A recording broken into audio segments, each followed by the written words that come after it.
Count money, man. Stack riches. Try and told him I'm a beast blood. What's up, gang? Welcome back to another episode of the GRINDcast. Get ready. It's a new day.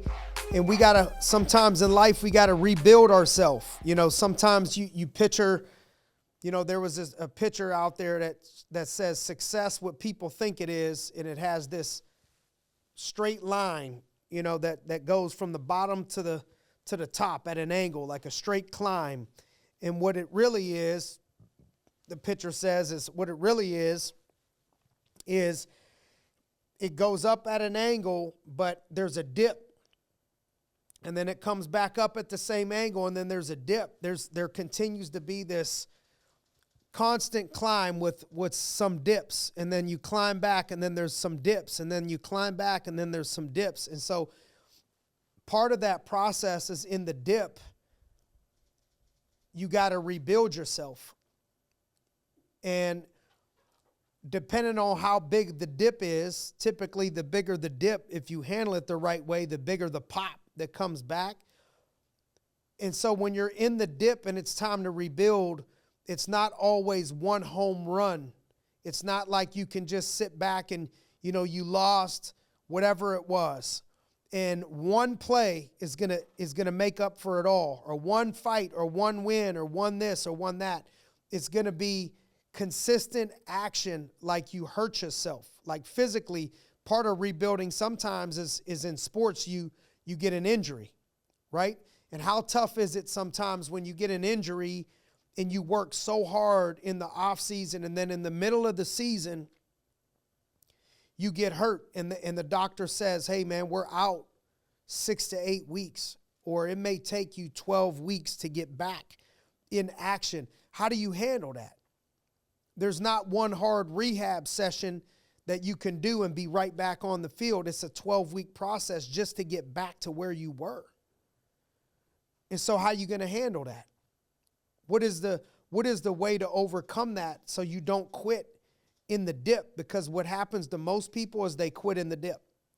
Is that the success naturally over time is going to have these ebbs and flows and these peaks and valleys. And then when they hit the valley, they quit and they jump off. And sometimes the scary thing is what happens is people, when you get used to doing that, that's just how you roll. That's just how you respond. And so every time you get the dip, every time you get the valley, you quit and you start over in a different process.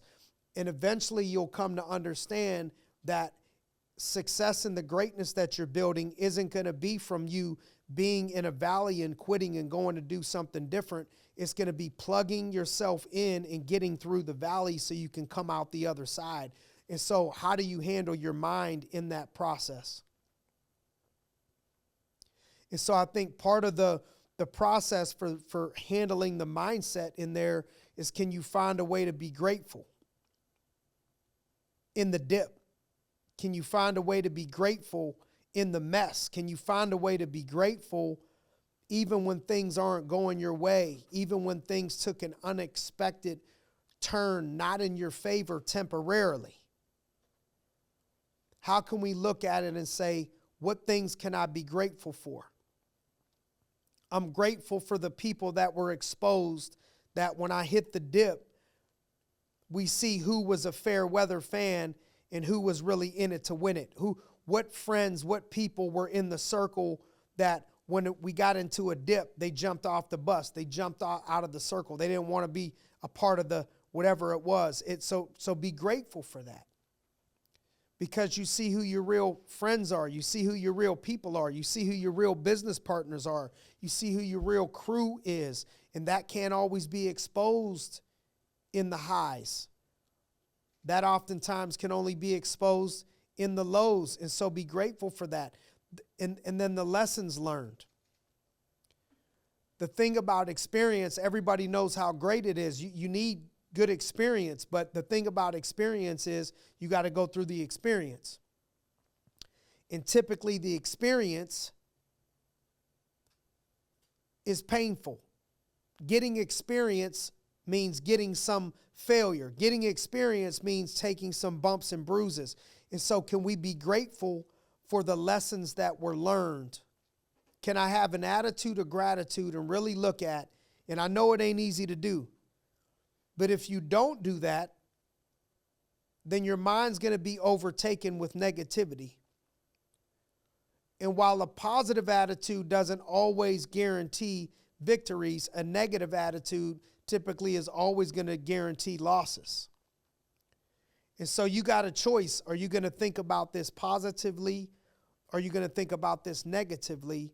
And the chances of you winning with a positive attitude are extreme. And the chances of you winning with a negative attitude are almost non-existent. And so the suggestion would be the energy that you're going to bring the energy to the things that you can control. So I got injured. What can I control? Showing up to rehab, rehabilitating that part of my body, watching film, strengthening other areas of my body, finding other ways to win without using that one thing. Strengthen the other areas. But look at the things that you can control. If it's a business deal, if it's a business situation, whatever it is that you lost, whatever it is the situation that you got to rehabilitate, that it's not going to change overnight, what's the next best thing that you can do? What's the next best thing that you can do? Because if you want to change it in 12 months, the first thing you got to do is change the first quarter. And if you want to change the first quarter, the first thing you got to do is change the first month.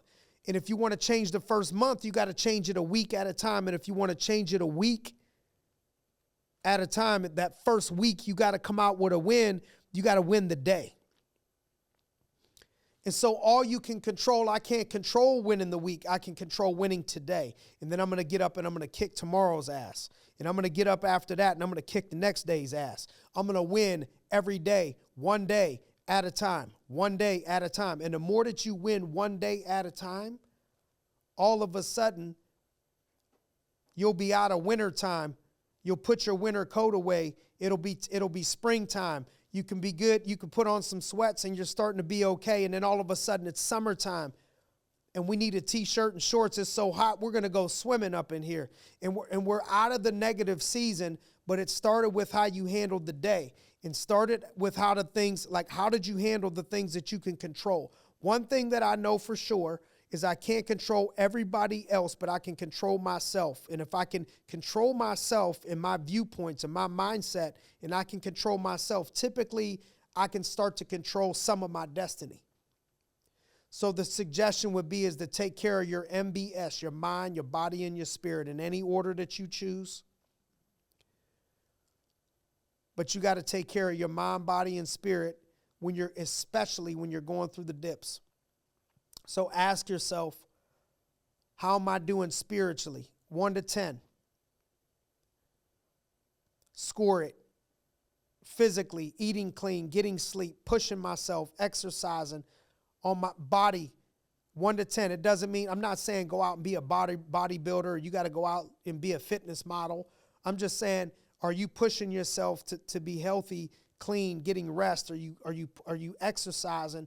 I mean, there's just outside of the physical, oh man, I want to look good, but it's the health, like to be healthy. How hard is it going to be to accomplish your goals if you're not healthy? How hard is it going to be to accomplish what you want to do if you don't physically feel the way that you need to feel? And so how can we take care of our body? And then scale of 1 to 10, score yourself in every area. How am I doing with my mind?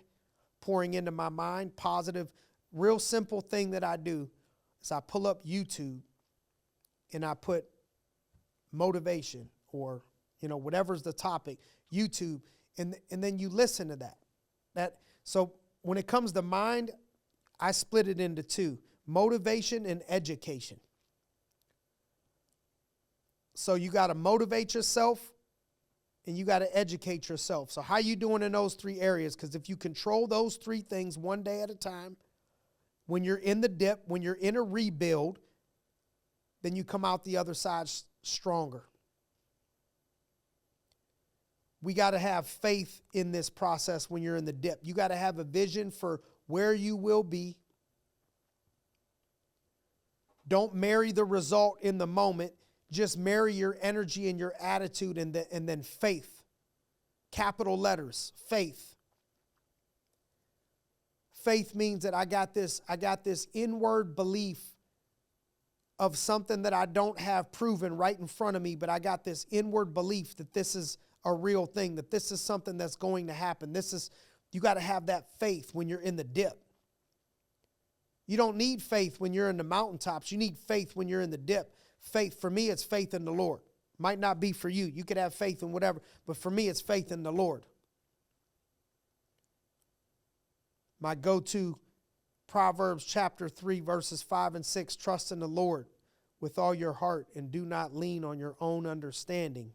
I don't understand why this happened to me. This isn't fair. Do not lean on your own understanding. In all your ways acknowledge him, and he will set your path straight. Faith. Just have faith. Have faith when you're in the struggle. Have faith when you're in the dip. And then don't marry the result of, man, I'm putting in all this energy. I'm putting in all this effort. Sometimes when you're in the rebuilding phase, I was telling somebody recently, some of my best years of coaching, when I look back on and I'm like, man, I'm proud of myself here, were the hardest years. The years that bury most people. I remember having a year where I went from 3 million in production to 3.3 million in production. I'm happy we're going to celebrate over $30 million in production this year. But I remember going from 3 million to 3.3 million in production, and we grew by 10%, but we lost like 75% of some of our top leadership positions. So I had to work 3 times as hard. I had to travel 3 times as much. I had to do so much more work to only grow by 10%, and that 10% was a little number. I worked harder, I worked more, I traveled more, I made less money that year, but we grew some and we kept afloat, and the people around us started to learn that over time, no matter what happens, we're going to find a way. Lord's going to find a way to help us to win and come out the other side. Then the next year we went to 7 million. The next year we went to 11 million. So you look, we went from 3.3 to 11 million, tripled up almost. Quadrupled up almost in a couple of years. But it started with the dip. The dip was exactly what was necessary to get us to go to the next level. And so don't hate the dip. Don't hate the rebuild. Sometimes the rebuild is exactly what you need to build you up to go to the next level. Okay, hopefully some of these tips helped you guys on the rebuild, because I know if you're on the grind and you're on the climb, there's going to be times in your career that you're going to have to rebuild. We're going to reload during the rebuild. We're not going to quit during the rebuild as part of the process. You're not crazy. Just control one day at a time, 1 week at a time. And thanks for joining us 1 week at a time on the GRINDcast. As always, we appreciate you. We'll see you guys next week. Let's get it.